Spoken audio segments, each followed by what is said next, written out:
Americans take a lot of pride in being the best for almost everything. Well, at least that's what we like to tell ourselves. But however, when it comes to physical activity, we are far from the best. Just over 20% of Americans meet the physical activity guidelines recommended by the U.S. Department of Health and Human Services. But is this really that big of a deal? Personally, I think it is. As us as a whole have gotten too comfortable and somewhat embraced the stereotype of Americans being obese and lazy individuals. We need to make this statistic much higher, not just so we can strive to be the best, but also for the sake of our health. For my service learning, I was planning on working with Special Olympics Maryland to help out the athletes and coach them the best I could. Sports have always been a large part of my life and something that I'm very passionate about. They're also a great way to get out of your comfort zone and continue to live healthy. Everyone has different reasons and motivation to stay in shape or healthy. Some people want to look their best so they can feel their best, while others focus mainly on the benefit of healthy living. Some have the determination to maintain a healthy balance of both. While having washboard abs and toned muscles are important to many people, I'm going to focus mainly on the importance of eating healthy and staying a healthy weight in order to live a long, healthy life. As of now, 1/3 of Americans report of being obese. That's a very high statistic.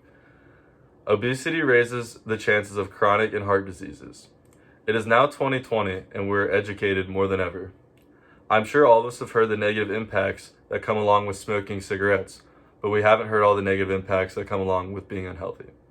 In a Swedish study, data showed that health issues that came with unhealthy living resulted in implications similar and almost as bad as smoking cigarettes. There are many problems with today's society that lead to the issue of so many unhealthy Americans. I think the top two reasons is the lack of education of the true benefits of healthy living and the prices of good, healthy food.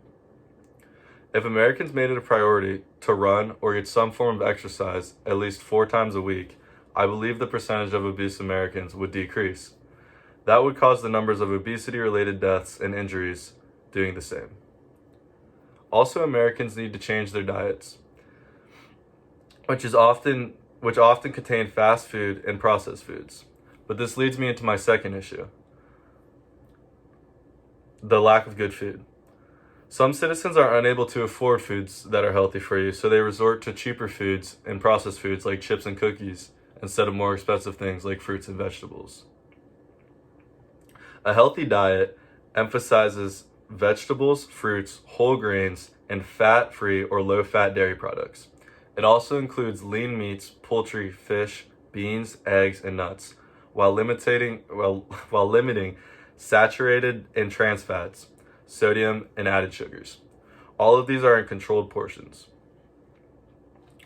As of now, the future is looking better as more people are starting to realize the importance of frequent physical activity and eating right. If we as a whole continue this trend, America will no longer be looked upon as the McDonald's eating, couch surfing people that many people view us as. More importantly, we will live longer, healthier lives, better from all aspects. Eating healthy will help you avoid many health risks that will make you feel better overall.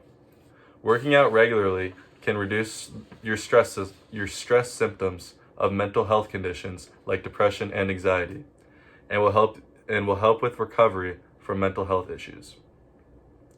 Taking action is easier than it seems, especially right now while we're stuck inside during quarantine. Since all gyms are closed right now, no one should have the excuse that they can't afford a fancy gym membership or anything along the lines of that. All it takes to get started and get on the right track is switching up your diet, removing junk food, drinking water instead of soda, and being active. Going on runs or going on walks are great ways to get your mind off of things and also boost your mood. If you follow that up with some bodyweight workouts like push-ups and sit-ups, there you go. To wrap things up, I'd like to give an example of what an ideal healthy day for the everyday American could look like if we all followed these guidelines.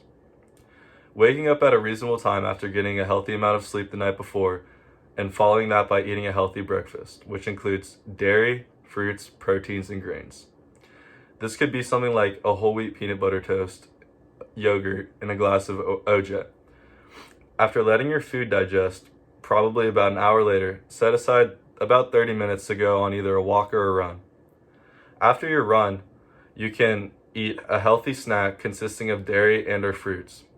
Then when lunchtime comes around, fix up a nice plate that includes fruits, lean protein, grains, and vegetables. This could look something like a chicken breast with artichoke, and then you could add your choice of fruit and grains. As far as the drink goes along with the meal, I personally think water is the best thing to drink, especially when you have to exercise in your near future.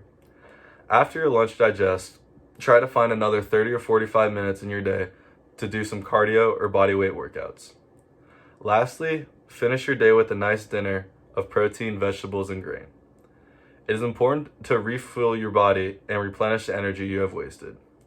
Doing this daily will help you feel and look good while living your best life. Thank you.